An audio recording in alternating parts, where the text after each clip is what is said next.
मेरी आज्ञा से, मैं वैसे आज्ञा देता नहीं, आज घर जाके ना इतने विषय को दोबारा सुनिएगा और बार बार सुनिएगा और गहराई में जाके समझने का प्रयास कीजिएगा कि व्यासपीठ से बोला क्या था इन्होंने।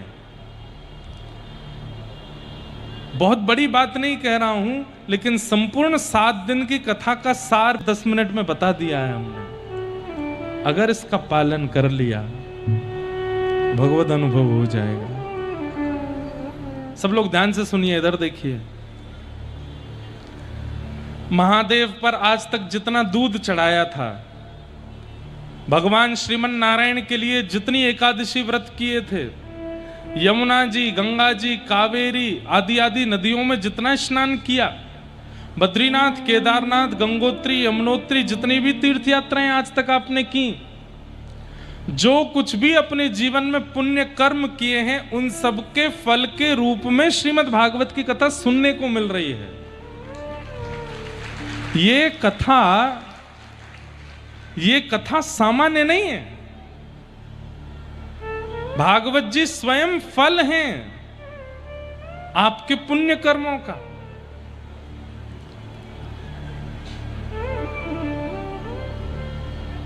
अनेक जन्मों के अर्जित पुण्यों के फल के रूप में भागवत जी मिली हैं। तो यहां फल कहकर के इस बात को सिद्ध कर दिया कि भागवत जी से फल मत मांगना। हमारा घर बन जाए, हे भागवत जी कृपा करना हमारे बच्चे की बुद्धि सुधर जाए, हे भागवत जी कृपा करना हमारा व्यापार बढ़िया चले, हे भागवत जी कृपा करना हमारी दुकान बढ़िया चले। ना, आप यहां फल नहीं मांग सकते, क्योंकि ये स्वयं फल मिल रहा है कथा सुनना। तो बोले फिर क्या मांगे? फल से 2 ही चीज मांगी जाती है। एक रस, फल से रस मिलता है, फल से रस मिलता है। और दूसरी चीज, फल से क्या मिलता है? भूख की निवृत्ति। जो हमें भूख लगी है, फल खा लो तो क्या होता है? भूख शांत हो जाती है। तो फल से 2 ही चीज मिलती हैं, रस मिलता है और भूख की निवृत्ति मिलती है। और एक चीज और मिलती है, क्या? फल से बीज मिलता है, ताकि उस बीज को रोपित करके तुम अनंत फलों को और जन्म दे सको। समझ में आई बात? ध्यान से सुनोगे तो आएगी। श्रीमद् भागवत की कथा सबसे पहली वस्तु आपको क्या देगी? रस, क्योंकि ये फल है। इससे रस लो, लीलाओं का रस लो, सुंदर कथाओं का रस लो, भावों का रस लो। और उस रस में हमारे अरविंद जी महाराज बोल रहे थे, सब 16 डिग्री सेल्सियस एसी में बैठने वाले रसगुल्ला हैं। महाराज जी रसगुल्ला नहीं है, केवल गुल्ला है। रस तो अब इनमें डाला जा रहा है। केवल गुल्ला है। अच्छा, हमारे मथुरा वृंदावन के जो चाहे वैश्य हो, चाहे ब्राह्मण हो, चाहे क्षत्रिय हो, सब गुल्ला से ही हैं। वैसे भी गुल्ला जैसे ही हो गए हैं। और थोड़े थोड़े गुलाबी गुलाबी से और हो गए, तो गुलाबी गुल्ला गुलाब जामुन जैसे हैं। तो आप सब गुल्ला तो बन गए हो, लेकिन उस गुल्ला को रस दिलाने के लिए कथा में आ रहे हो। तो भागवत जी फल हैं, और फल से सबसे पहली वस्तु क्या मिलती है? रस। अरे जब कोई लीला प्रारंभ होती है तो नेत्र बंद हो जाता है। जब कोई कीर्तन प्रारंभ हो जाए तो भुजाएं खड़ी हो जाती हैं। वाग्गदगदा त्रवते यस्य चित्तम रुदत्य भिक्षणम हसति क्वचिच्च विलज्ज उद्गायत नृत्यते च मद्भक्ति युक्तो भुवनम पुनातु। जब किसी को रस मिलता है, इधर देखो, यहां देखो, यहां देखो, यहां देखो, और कहीं मत देखना। हम 4 घंटे केवल आपको अपने आप को दिखाने आते हैं। देख लीजिए, मत देखिए इधर उधर कहीं भी, नजर नहीं लगेगी हमको, खूब देख लो। हमारी माता जी खूब सारे नारायण कवच याद करके हमको भेजती हैं। कोई नजर वाली बात नहीं। आप लोगों को इधर उधर देखना ही नहीं है, इधर देखो बस। 4 बजे से पहले पूरी दुनिया देखिए, 7:30 बजे के बाद पूरी दुनिया देखिए, 4 से 7:30 बस हमको देखिए, भागवत जी देखिए, यहां देखिए, बस और कहीं नहीं देखना। चाहे कुछ हो जाए, ये सारी आपकी परीक्षाएं होती हैं, बीच में फुब्बारे चलते हैं, कभी ये हेलीकॉप्टर उड़ जाता है, कभी कहीं से कुछ गिरने लगता है, ताकि आप लोगों का मन इधर उधर जावे। मत करो, ध्यानपूर्वक सुनो। फल से पहली वस्तु क्या मिलेगी? रस। भागवत जी रस देती। अरे जब प्रसंग आएंगे ना ठाकुर जी की मधुर लीलाओं के, डूब जाओगे उसमें। रस। भागवत जी दूसरी वस्तु क्या देती हैं? फल क्या देता है? भूख की निवृत्ति। भूख शांत होती है। तो भूख क्या है? किसी को धन कमाने की भूख है, किसी को ऐश्वर्य पाने की भूख है, किसी को बहुत नाम कमाने की भूख है, किसी को किसी और के होने की भूख है, किसी को कुछ पाने की भूख है। सारी भूख समाप्त होती है यहां पर। 7 दिन तक अनवरत कथा सुनने वाले व्यक्ति की कोई भूख नहीं रह जाती। उसको यश नहीं चाहिए, फिर उसको कीर्ति नहीं चाहिए, फिर उसको क्रेडिट्स नहीं चाहिए, फिर उसको वो एक ही स्थिति में आ जाएगा, नाथ जो मेरे लिए उचित हो मुझे दे दो, मैं कुछ कामना नहीं करूंगा। क्यों? मैं तृप्त हो गया। भागवत जी तृप्त करती हैं, भूख को शांत करती हैं। हां, एक भूख रह जाती है, एक भूख अधूरी रह जाती है। कृष्ण को पाने की भूख रहती है, बस, और कोई भूख नहीं रहेगी। बड़े बड़े ऐश्वर्य प्राप्त करने वाले लोग कथा कराते हैं, करोड़ों का टर्नओवर करने वाले लोग कथा सुनते हैं, और कथा सुनने के बाद उनकी स्थिति देखिए, रोते हुए आते हैं, बोल महाराज जी अब कुछ नहीं चाहिए। ऐसा लगता है हमने 60 साल बर्बाद कर दिए। अरे हमने कहा इतना बड़ा एम्पायर खड़ा कर दिया आपने, बोले ये सब व्यर्थ लग रहा है। ये लग रहा है असली वस्तु तो आज मिली जो 60 साल पहले मिलनी चाहिए थी। भूख निवृत्त करता है। जितनी भी भूख है संसार की, उन सबसे निवृत्त कर देती है भागवत जी की कथा।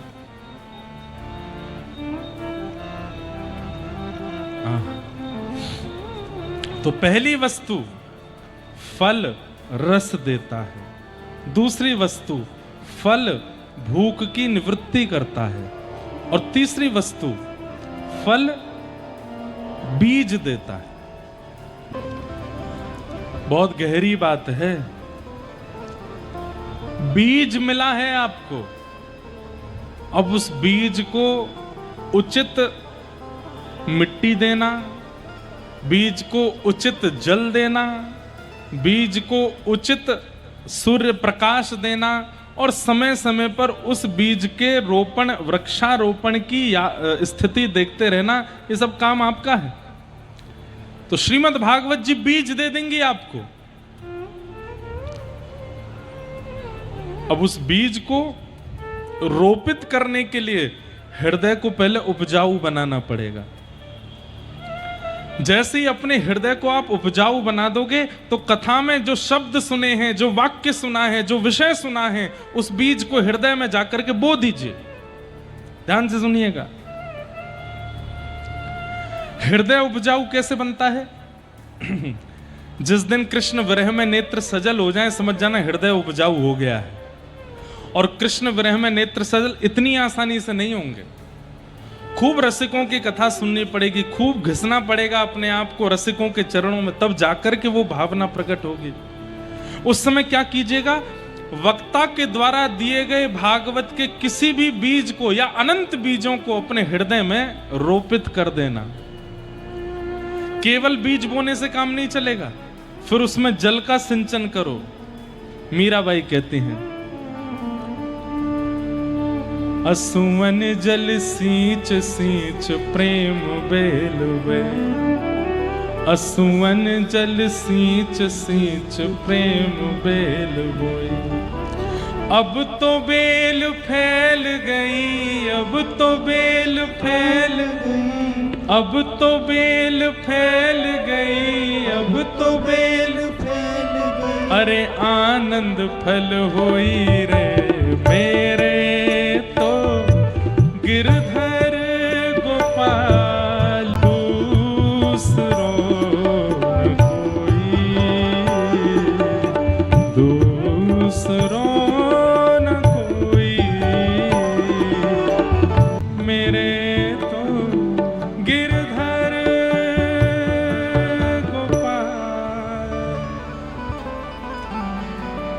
हृदय उपजाऊ हो गया तो उस उपजाऊ हृदय में कथा के सुने हुए उन भक्ति बीजों को पिरो दीजिए और उन भक्ति बीजों को फिर असुवन जल सींच सींच प्रेम बेल बोई। जितना कृष्ण विरह में रुदन होगा, जितना भगवत विरह में रुदन होगा, उतना ज्यादा वह बीज जल्दी उपजाऊ होगा। लेकिन केवल बीज में जल डालते रहोगे और वो वृक्ष बन जाए तो काम नहीं चल, नहीं, बीच बीच में सूर्य की किरण भी उसको दिखानी पड़ती है। तो फिर सूर्य किरण क्या है?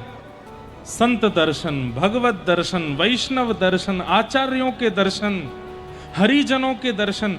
बीच बीच में योजना बना करके इन सब के दर्शन करते रहो, इन सब की वाणी सुनते रहो। उससे क्या होगा? वो सूर्य के प्रकाश की तरह उस बीज को प्रकाशित करेंगे ताकि वो एक दिन पुष्पित, फलित और वृक्षित हो जाए। और फिर एक बात, बहुत अच्छा पौधा प्रकट हो जाए, उस पर पुष्प और फल लग जाते हैं, तो फिर एक और डर लगा रहता है कि कहीं कोई आके इनको तोड़ के ना ले जाए। कहीं कोई आकर के इनको तोड़ के ना ले जाए। तो फिर उसके लिए क्या करो? कांटे का एक बाड़ा बना दो चारों ओर, ताकि इसको कोई तोड़ ना सके। मन का रतन रख जतन से अनाड़ी, मन का रतन रख जतन से अनाड़ी, यहाँ आगे चोरों की बस्ती है भारी, यहाँ आगे चोरों की बस्ती है भारी। अरे आप कहोगे हमको कोई नहीं लूट पाएगा। अरे भैया सुन के जाओ, ज्ञानी लुटे, बड़े बड़े ज्ञानी लुटे हैं। गुमानी यहाँ पल में लुट जाए लाखों का डेरा, पग बढ़ा हो ना जाए दे। ये अभिमान तो कभी मत कर लेना, ये अभिमान तो कभी मत कर लेना कि मेरे जीवन में कोई व्यसन नहीं आएगा, मुझको कोई अपनी ओर वशीकृत नहीं कर सकता, मेरा मन कभी किसी पर नहीं जा सकता। राम राम राम, इसने कितना गलत किया, मैं कभी नहीं कर सकता ना। किसी को कोई भरोसा नहीं। कई बार उन लोगों से भी वो गलती हो जाती है जिनसे कभी उम्मीद नहीं थी। ये ऐसा कर सकते हैं। इस संसार रूपी पिक्चर के स्क्रिप्ट राइटर हमारे वृंदावन के टेढ़ी टांग वाले हैं, और उन्होंने ऐसी स्क्रिप्ट लिखी है कि वो किसी को पता ही नहीं चल सकता कि कब कहां क्या हो जाए। बड़े बड़े योगी, बड़े बड़े विरक्ति, बड़े बड़े साधु हिमालय पर हजारों वर्ष तपस्या करने के बाद भी फिसलते देखे हैं यहां पर, और अति नीच, अति अधम स्थिति में पड़े हुए भक्तों को भी जगन्नाथ जी के हृदय से लगा हुआ देखा है। हाँ? सदन कसाई क्या करता है? रोज मांस काट करके और लोगों में बांटता है, बेचता है, और मांस विक्रय करता है। ये तो उसका अधम पाप है ही। उससे भी बड़ा अधम पाप क्या है? उससे भी बड़ा अधम पाप क्या है? तराजू में मांस को जिससे तोलता है वो कोई पत्थर नहीं है, साक्षात शालिग्राम भगवान। शालिग्राम भगवान से मांस को तोल करके बेचता है। कथा सबने सुनी है। एक बार एक महात्मा निकले तो उन्होंने देख लिया कि ये तो शालिग्राम भगवान है। सदन कसाई से बोला, अरे ये जो तुमने जो रख रखे हैं कोई पत्थर नहीं है, कोई वाट नहीं है जो इससे तुम तोलते हो, ये साक्षात शालिग्राम भगवान है, इनको दे दो। डर के मारे शालिग्राम भगवान दे दिए। उनको लेकर के महात्मा चले गए। महात्मा ने जाकर के बढ़िया पंचामृत अभिषेक किया, चांदी के सिंहासन पर बिठाया।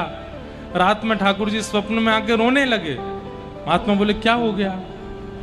बोले, मुझे वापस सदन के पास ही छोड़ के आओ, मुझे तो वहीं आनंद आ रहा है। समझ रहे हैं? बड़े बड़े योगी, बड़े बड़े जपी, बड़े बड़े तपस्वी, बड़े बड़े त्यागी, बड़े बड़े वैरागी उनको ठाकुर जी मिल नहीं रहे हैं। और कहां वो अधम स्थिति का जो मांस विक्रय करने वाला सदन कसाई, उसके लिए जाने के लिए ठाकुर जी रो रहे हैं, मुझे उसी के पास जाना है। इसलिए ये अभिमान कभी मत कीजिएगा कि मैं बहुत नियम से रहता हूं, मैं बहुत संयम से रहता हूं, मैं बड़े शास्त्रों का अनुमूलन करता हूं, मैं जो है बड़ी गुरु आज्ञा और वैष्णव संत आज्ञा में रहता हूं, मेरे ऊपर कोई प्रभाव नहीं होगा ना। कहीं भी कुछ भी हो सकता है। एक छेद भी यदि होगा ना तो उस छेद में पूरा मूषल प्रवेश कर सकता है। आप में एक छिद्र भी यदि दिख गया है संसार के कलयुग को, उस छिद्र से मूषल प्रवेश कर देगा भीतर। इसलिए यह अभिमान मत करना कि मुझे कुछ नहीं होगा ना, कुछ भी हो सकता है।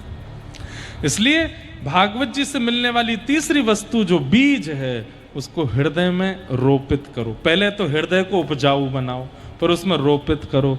असुवन जल सींच सींच प्रेम बेल बोई, सूर्य का प्रकाश यानी वैष्णव संत हरिजन, इन सब के दर्शन करो, इन भक्तों का संग करो। तत्पश्चात एक कांटे का बाड़ा रखो। कांटे का बाड़ा क्या है? नाम जप। जितना नाम जप करोगे उतना मजबूत बाड़ा है आपका। भैया डिस्टर्ब नहीं करो, यहां से कोई कुछ बजाओ नहीं, कुछ मत करो। जितना नाम जप करोगे उतना कांटे का बाड़ा मजबूत रहेगा, कोई चोरी नहीं कर पाएगा। मीराबाई को उनकी भक्ति को नष्ट करने के लिए, उनके भाव को नष्ट करने के लिए हजारों प्रयास किए गए। मन चले लोग कितने मीराबाई के पीछे लगे रहते थे। सुंदर तो थी वे, स्वरूप की सुंदर। एक मनचला व्यक्ति उनके पीछे लग गया तो भक्तिमती मीराबाई समझ गई। उस व्यक्ति ने कुछ प्रस्ताव भी जारी किया तो मीराबाई ने संतों के बीच में बिस्तर लगा दिया और बोले कि तुम्हारा जो भी भाव है, ये सब संत चारों ओर बैठे हैं, इन सब के बीच में प्रकट करो। मैं तो संतों के बीच में रहती हूं, इन सब के बीच में प्रकट करो। तो उसको इतनी लज्जा हुई अपने भाव पर, मीराबाई के चरणों में प्रणाम करके चला गया। इसे कहते हैं कांटे का बाड़ा। किसी ने आकर के कितना भी प्रयास किया आपकी भक्ति को नष्ट करने का, लेकिन आपका बाड़ा इतना मजबूत था कि वो हिला नहीं पाया। हम लोगों का हृदय बहुत बढ़िया है, हम लोगों का प्रेम बहुत बढ़िया, लेकिन बाड़ा नहीं है हमारे पास। कभी भी कोई भी किसी भी प्रकार से हमारे हृदय को हिला करके जा सकता है। इसलिए बाड़ा तैयार करो। बाड़ा कैसे तैयार होगा? नाम जप से। अच्छा, आप कहोगे महाराज जी अब हृदय में जो बीज बोए थे वो पुष्पित हो गए, फलित हो गए, बाड़े चारों तरफ लगा दिया, किसी को उसकी चोरी करने नहीं दी। एक दिन क्या हुआ? एक दिन श्याम सुंदर निकले और निकले हुए श्याम सुंदर के मन में भाव आया, आज मुंह को कोई ने पुष्प की माला नहीं पहनाई, कहीं बढ़िया कोई बगीचा हो तो वहां से पुष्प चयन करके माला तैयार करके गले में पहनूंगा। और भ्रमण करते करते ठाकुर जी ने देखा, अरे बड़ी बढ़िया सुगंधी आ रही है, ये कहां से आ रही है? ओ, ये आगरा को कोई भक्त है, वाके चित्त में एक सुंदर पुष्प प्रकट भयो है, एक वृक्ष है, वहां में बहुत सारे पुष्प लगे, वाकी सुगंधी है, सोई ठाकुर जी हृदय में आ जाएंगे। अच्छा, श्री कृष्ण कैसे हैं? जिनके उपस्थित होते ही सारे बंधन खुल जाते हैं। वसुदेव जी महाराज जब मथुरा से गोकुल लेकर के आए थे तो जैसे ही हाथ में ठाकुर जी लिए हथकड़ियां खुल गई, बेड़ियां खुल गई, सारे ताले खुल गए। तो मतलब आप कितना भी कठिन बाड़ा लगा दो कि भीतर कोई प्रवेश ना कर सके, लेकिन कृष्ण के आने के बाद कांटे भी पुष्प हो जाएंगे। तब वही ठाकुर जी आपके हृदय में प्रवेश करेंगे, आपके हृदय में लगे हुए सुंदर सुंदर पुष्पों का चयन करेंगे। एक पुष्प कान पे लगाएंगे, एक पुष्प की माला पहनाएंगे, एक पुष्प के बाजूबंद बनाएंगे, एक पुष्प को भीतर यहाँ हाथ पे पहनेंगे, कुछ पुष्पों को चरणों में पहनेंगे और पहन करके निकल जाएंगे। आपको थोड़ी देर का संयोग मिलेगा और उसके बाद वियोग होगा, रुदन करोगे, हे नाथ कहां चले गए, अभी तो आए थे आप। प्रतीक्षा करना, जाने दो, थोड़ी देर बाद फिर आएंगे। अब क्यों आएंगे? भूख लगी है भूख लगी है, तब कहां आएंगे? उसी वृक्ष के पास आएंगे जिसमें फल लगा था। आकर के उस वृक्ष का चयन करेंगे और फिर आकर के जब वृक्ष से फल तोड़ करके खाने लगे, आपका जीवन सफल हो गया, आपका जीवन कृतार्थ हो गया। मेरी आज्ञा से, मैं वैसे आज्ञा देता नहीं, आज घर जाके ना इतने विषय को दोबारा सुनिएगा और बार बार सुनिएगा और गहराई में जाके समझने का प्रयास कीजिएगा कि व्यासपीठ से बोला क्या था इन्होंने। बहुत बड़ी बात नहीं कह रहा हूं, लेकिन संपूर्ण 7 दिन की कथा का सार 10 मिनट में बता दिया है हमने। अगर इसका पालन कर लिया, भगवत अनुभव हो जाएगा।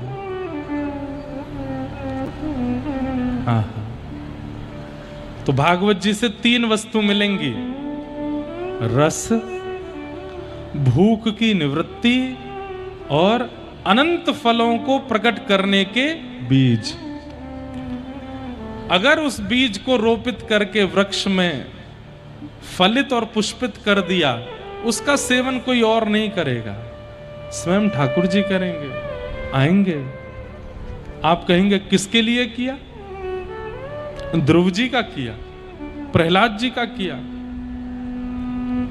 सहजो बाई का किया, सक्कू बाई का किया, कृष्णदास का किया, कुम्भन दास का किया।